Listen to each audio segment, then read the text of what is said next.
Hello everybody. Just want हम दोनों की मुल्कों की ज़बान एक है, पड़ोसी हैं हम लोग।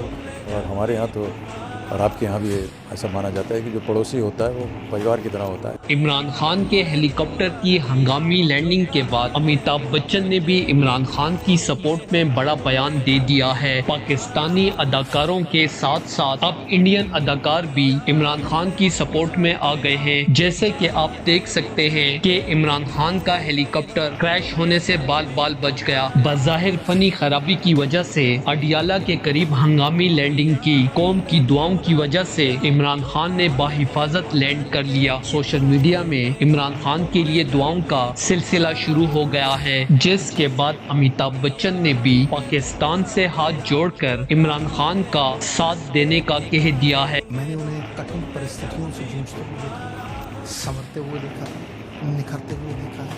मैंने उन्हें वन ट्रैक माइंड देखा। क्रिकेट खेली तो पूरी संपन्नता से, छोटी छोटी चीज़ों से पूर्णता मिलती है और पूर्णता को छोटी चीज़ वो पूर्णता से खेली। पॉलिटिक्स की तो 26 साल लगे, एक सीट से स्क्रैच से शुरू किया और आज प्रधानमंत्री। दोस्तों, इस हवाले से अपनी राय का इजहार कमेंट सेक्शन में दें। वीडियो अच्छी लगे तो लाइक करें और इस चैनल को सब्सक्राइब करें।